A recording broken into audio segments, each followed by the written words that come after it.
Olá pessoal, hoje vamos dar continuidade ao nosso conteúdo. Nós estamos indo agora para o nosso capítulo de número 4 e nesse capítulo nós vamos estudar acerca de mais duas grandes civilizações da antiguidade, que foi o Egito Antigo e o Reino de Kush. A civilização do Egito Antigo ela é muito conhecida pela gente, né, através de filmes, televisão. Nós vamos conhecer como foi fundada, como surgiu e se organizou essa civilização, e vamos também compreender acerca do reino de Kush, que também essas duas civilizações pertenciam ao continente africano. Tanto o Egito Antigo como o reino de Kush são situados no continente africano, ok? Esse é o nosso roteiro de número 16, onde a gente vem estudando um pouco sobre o Egito Antigo, fazendo a nossa introdução, como se organizou a sociedade egípcia, as fases da história do Egito Antigo. Daqui a pouco eu vou trabalhar isso mais aprofundado com vocês, mas antes, de forma bem rápida, vamos fazer uma breve correção, porque senti necessidade de corrigir alguns pontos da nossa aula passada. Essa foi nossa atividade, eram 3 questões, né, com algumas perguntas A, B, C e D na primeira, A, B e C na segunda, e D na segunda e A e B na terceira, né? Era uma atividade de síntese, de revisão do capítulo inteiro. Então a primeira questão, ela perguntava acerca dos povos da Mesopotâmia. As características que fizeram da Mesopotâmia a região perfeita para o surgimento das primeiras civilizações. Qual era a resposta? Todas essas respostas são do livro, né? A Mesopotâmia, no entanto, tinha uma característica diferente. Em certas épocas do ano, os rios Tigre e Eufrates enchiam e inundavam as suas margens. A água das cheias era canalizada e utilizada para irrigação do solo, tornando apropriado para o desenvolvimento da agricultura, certo? Quem colocou de forma mais resumida também não tem problema. Quem colocou muito diferente, dá uma pausadinha no vídeo e refaz a sua resposta, tá bom? Porque são questões que podem cair na nossa próxima avaliação e vocês têm que aprender de forma correta, ok? B. Que povos conquistaram a Mesopotâmia? Mais uma vez, coloquei aqui os períodos, mas vou falando apenas dos povos, né?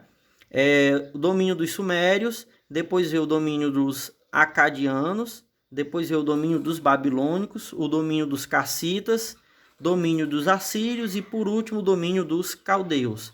Coloquei também os períodos para vocês terem uma noção, né?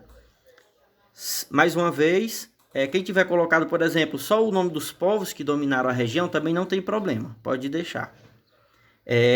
C. Quais as características da religião na Mesopotâmia? Resposta. Os povos mesopotâmicos eram politeístas, isto é, caracterizavam na existência de vários deuses. Os deuses esperavam que as pessoas sacrificassem animais e seguissem rituais para mantê-los felizes. Os mesopotâmicos erigiram os zigurates, grandes construções em forma de pirâmide, onde realizavam cultos à sua divindade. Aqui pirâmide foi um erro de digitação, tá bom? Não tem esse hífen não, perdão. Então, eu coloquei aqui, pessoal, 3 características da religião dos povos da Mesopotâmia. Eles eram politeístas, acreditavam em vários deuses, realizavam sacrifícios animais e também a construção dos zigurates, que funcionavam como templos, observatório, também como estocava parte da produção que era paga na forma de impostos, certo? Quem colocou mais características não tem problema, que ótimo. Quem colocou menos, né? Se tiver colocado só uma, coloque pelo menos mais uma segunda característica, tá bom? D.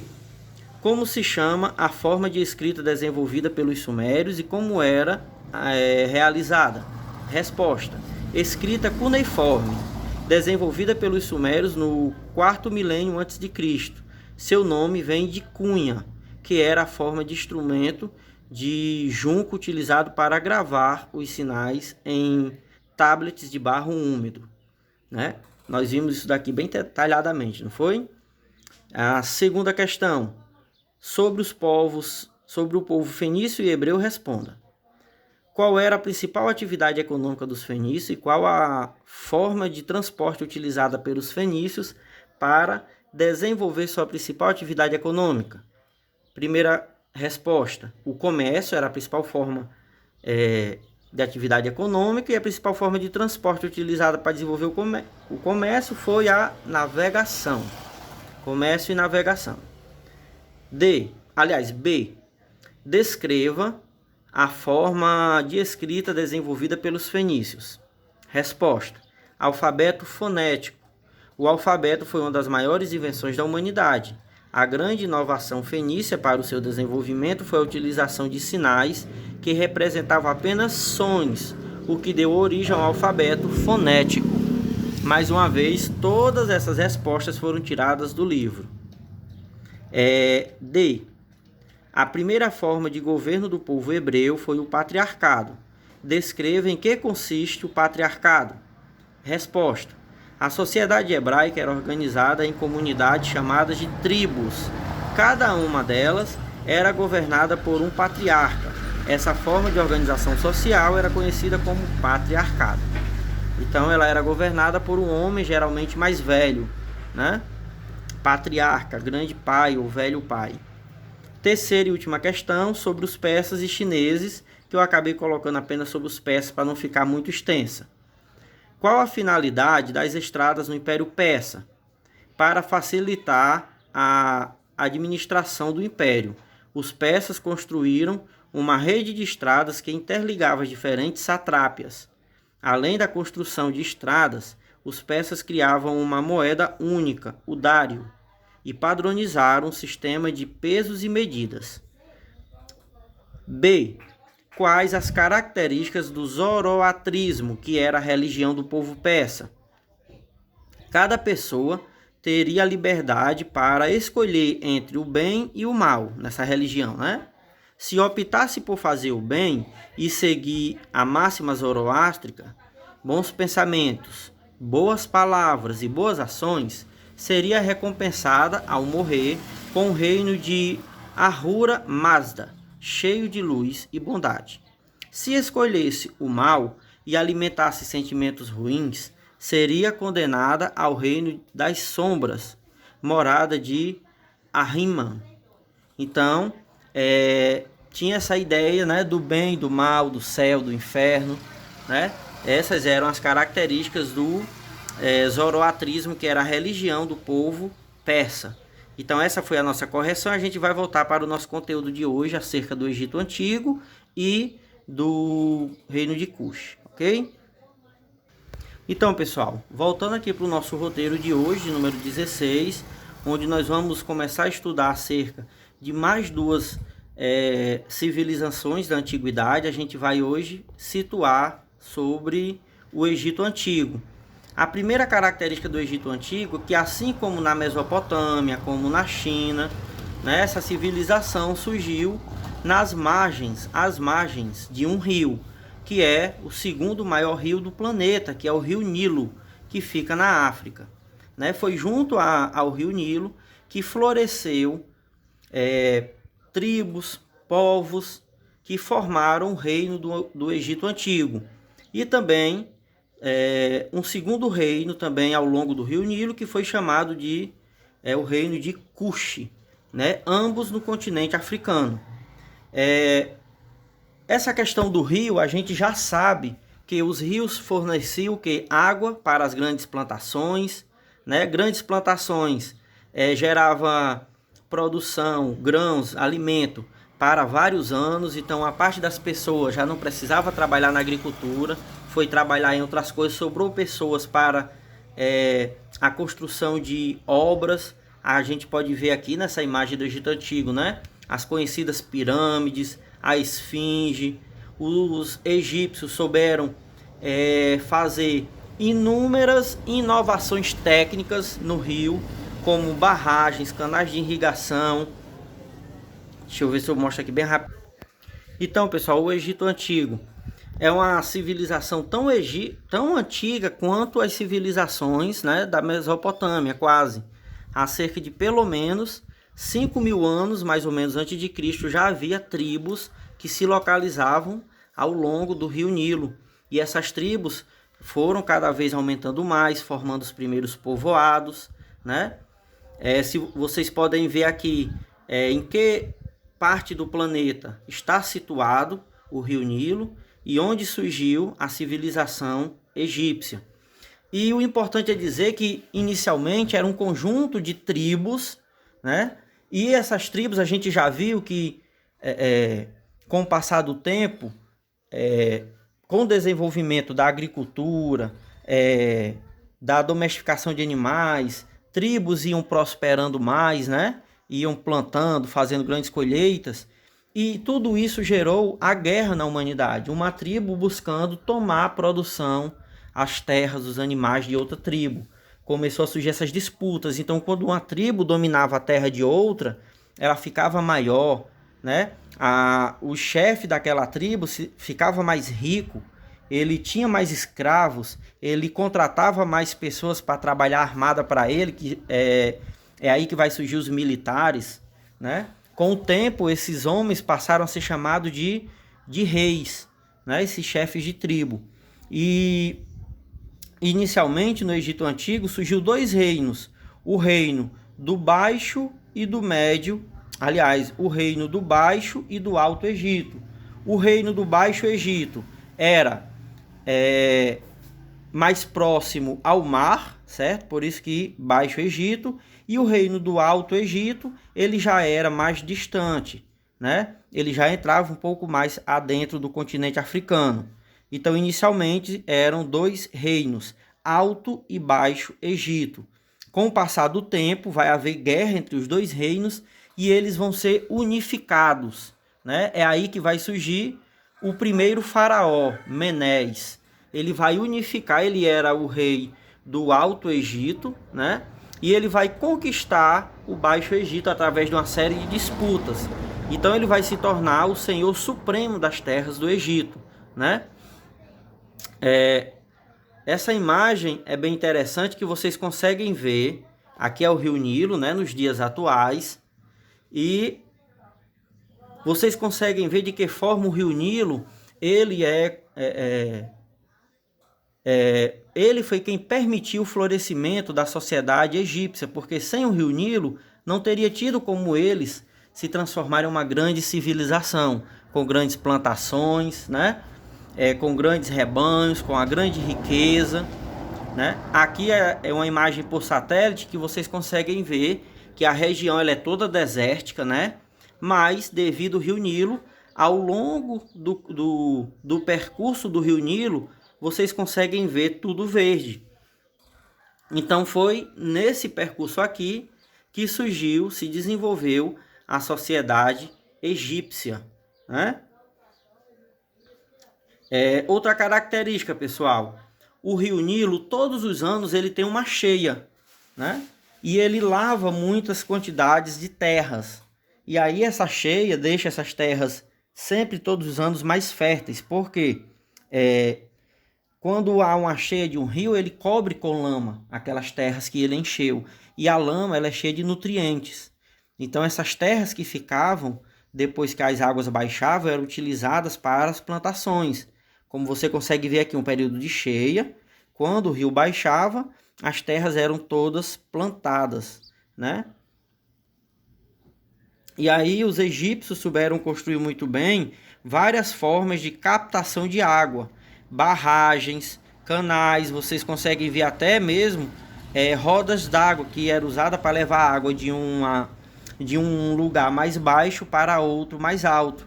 E aí quando você consegue fazer isso, você consegue irrigar uma terra nova, que a água não chegava sozinha, porque você, né, conseguiu uma ferramenta para levar a água, né, mais longe. Então o rio Nilo era utilizado de diversas formas. como canais de irrigação, diques, rodas d'água que eram utilizadas, né? Tudo isso para levar a água mais longe, o mais longe possível, certo? Queria destacar aqui a divisão social da sociedade egípcia. Aqui vocês conseguem ver que, mais uma vez, eu vou dividir aqui em forma de pirâmide, né? Isso se chama uma divisão hierarquizada, hierarquia, aonde tem os mais poderosos, né? Que são sempre mais poucos, por isso que vai diminuindo a quantidade para cima. E tem as pessoas que é a grande maioria, que são os trabalhadores mais pobres, que não tem. Quanto mais para baixo, menos poder e direito ele tem, ok? Então as classes sociais acima, com todo o poder, tinha... Cadê? O faraó, Aqui, ó. O faraó e a família dele, certo? Abaixo do faraó vinham os nobres e os altos funcionários, como o chefe dos exércitos, né? A nobreza era aqueles que tinham sangue considerado real, especial, né? Abaixo vinham os sacerdotes, que também eram muito poderosos. Os escribas, funcionários, né? Depois vinham quem? Camponeses ou felais, eram responsáveis pela produção e pelas construções. Eram pessoas livres que ganhavam um pouco de pão, sal e outras coisas para trabalhar, certo? Eles não utilizavam, nem sempre utilizavam dinheiro. Pagava com trigo, pagava com pão, ok? E por último vinham os escravos, que eram encarregados das tarefas domésticas ou dos trabalhos mais pesados. Aqui a gente já pode ver por essa pirâmide social quem era que compunha a maior parte da população egípcia. Eram os camponeses. Estão vendo como a fatia é muito maior dos camponeses, né? Era a maior parte da população. Outra coisa, a história do Egito ela é dividida em principalmente 3 períodos, que é o que vem falando no nosso livro didático. O Antigo Império, né, de 3.200 anos antes de Cristo a 2.300 antes de Cristo. O Médio Império, de 2.000 anos antes de Cristo até 1580 antes de Cristo, e o Novo Império, de 1580 até 525 antes de Cristo, né? Por que se encerra aqui? Porque depois disso o Egito foi conquistado por outros povos, como os persas, certo? Então, quais são os períodos da história do Egito? 3. Antigo Império, Médio Império e Novo Império, ok? O Antigo Império foi a época de construção das grandes pirâmides. O Médio Império foi a época que o Egito ele foi conquistado por outros povos da região, como Medos e outros. E o Novo Império foi quando os egípcios conseguiram expulsar os invasores do Império Egípcio e passaram a conquistar os povos vizinhos. Eles começaram a se expandir, né? Esse foi o período de maior poder da história do Egito, que foi o Novo Império, ok? Foi inclusive no Novo Império que aconteceu aquele fato bíblico narrado do Êxodo, que nós vimos do povo hebreu, onde Moisés guiou o povo hebreu pelo Mar Vermelho, né? Foi durante o Novo Império. Então, os primeiros habitantes, como eu já falei, eles eram nômades, né? Eram tribos nômades. Com o passar do tempo e o desenvolvimento da agricultura e da domesticação de animais, eles passaram a formar primeiramente pequenos grupos chamados de nomos, clãs, né? E esses grupos eram sempre governados por aqueles, inicialmente, pela figura masculina, mais velha. Depois, alguns começaram a se destacar e a usar da força, né? Da violência para obrigar todos os outros a se submeter ao poder dele. É aí que vai surgir esses senhores, né? Esses senhores que, com o passar do tempo e a disputa entre as diversas tribos e o fortalecimento o enriquecimento de vários desses senhores, eles vão passar a se chamar de monarcas, né? Reis. E a disputa entre os grandes reis que se formaram, os dois grandes impérios, do Alto e do Baixo Egito, depois que eles se unificaram, passou a surgir esse soberano acima de tudo e de todos, que é a figura do faraó. O faraó, que é o rei do Egito, era, né, na antiguidade, ele era uma figura tanto suprema, ele era o dono de todas as terras, somente o faraó era considerado o dono de todas as terras, e ele também era considerado representante dos deuses na terra. Tanto é que todo faraó ele é considerado também filho dos deuses.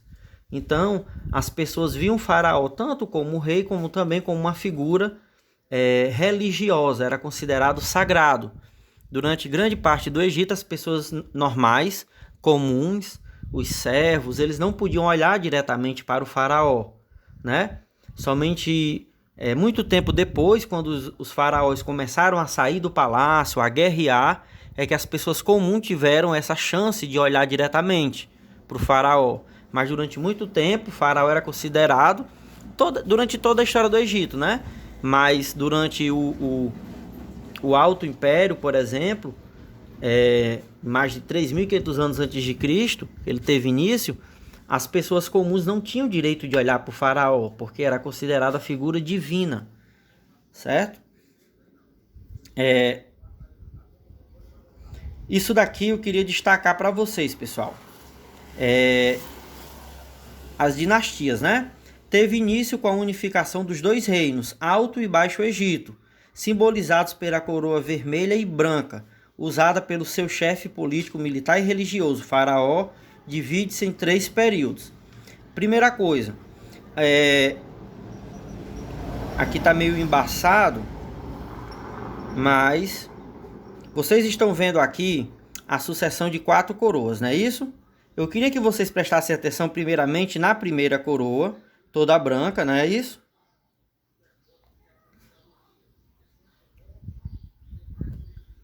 Essa coroa era a coroa utilizada pelo rei do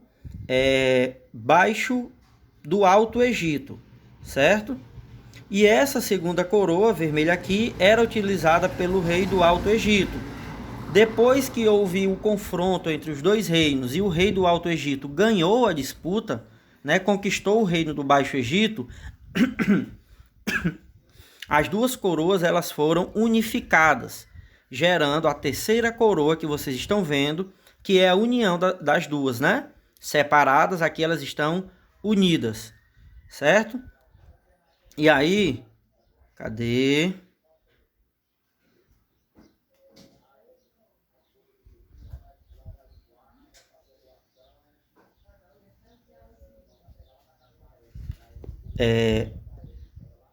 Essa quarta coroa nós não vamos comentar agora, certo? Ela fica para o conteúdo seguinte.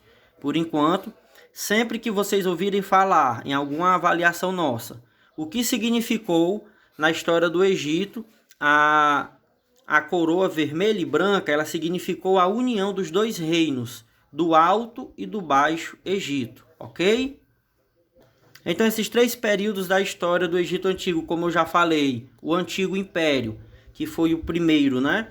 E mais antigo. Ele se caracteriza pela construção das grandes pirâmides, certo? O Médio Império, a capital do Egito passou a ser Tebas.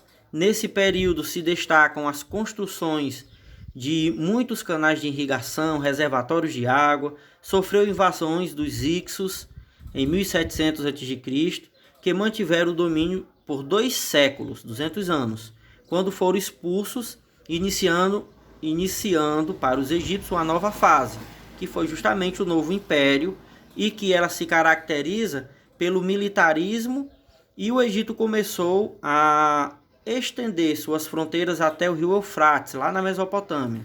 Os faraós que se destacam são Tutmés III, Ramsés II. Ramsés II é o mesmo faraó que da época de Moisés, aquele que não queria que o povo hebreu saísse do Egito, né? Com os gastos dos egípcios com as invasões, foi facilitada a invasão de povos como assírios, macedônicos, cristãos, romanos, etc. Então, foi o período de maior militarismo, expansão militar do Egito, foi o novo império, e ele finalizou em 525, quando o Egito foi invadido por outros povos, nesse caso aqui pelos persas, que invadiram e conquistaram o Egito. Depois disso, o Egito foi invadido por muitos outros povos, como romanos, né? Então, pessoal, para a gente situar um pouco esse conteúdo dentro do nosso livro, vamos dar início hoje, estamos dando início ao capítulo de número 4, acerca da África Antiga. A gente estudou lá no Oriente Médio, não foi? Mesopotâmia, Fenícia, os hebreus, os persas. Vimos também um pouco da civilização chinesa. E agora a gente está vendo um pouco do Egito Antigo. E vamos ver também o reino de Cush. Mas hoje apenas o Egito Antigo. E já na abertura a gente vê essa linda imagem das pirâmides, né, das grandes pirâmides, são gigantescas, vocês podem ver. A grande pirâmide, ela tem mais de 2,5 milhões de blocos de pedra, cada um deles pesando 3, 5, até 40 toneladas, 150 metros de tamanho. São construções assim magníficas. Até hoje ninguém não sabe ao certo como foram construídas, né? E no reino de Cush, nas outras aulas, veremos também pirâmides, mas em escalas bem menores, com alguns metros de altura, né? São as características das pirâmides de Cush. Hoje, como nós estamos falando do Egito Antigo, nós já vimos acerca... Cadê? Nós já vimos acerca do surgimento da sociedade egípcia, como eles surgiram ao longo do rio Nilo. Nós vimos também os 3 períodos da história do Egito, né? Esses 3 períodos é o Alto Império, o Médio Império e o Baixo Império ou Novo Império, né? Cada um desses períodos ele vem sendo detalhado aqui na página de número 89, ok? Nós já sabemos que lá no período do Antigo Império foi quando foi construídas as primeiras pirâmides, o Egito se transformou, foi unificado o Alto e Baixo Egito, né? As coroas vermelha e branca foram unificadas em uma só. No Médio Império é quando ocorreram diversas obras de irrigação. O Egito ele ficou muito rico, mas também foi conquistado por outros povos, como os hititas. E o Novo Império, ou Baixo Império, é quando os egípcios ficaram independentes, expulsaram os invasores e começaram a conquistar outros povos, né? Até que foram, no século 6 a.C., conquistados pelos persas, né? Aqui nós temos períodos da história de Cush que nós não vamos adentrar hoje, porque o nosso foco, né, será a civilização egípcia, mas ainda retomaremos. Tinha algo muito importante para me falar? Sim. Deixa eu... Cadê?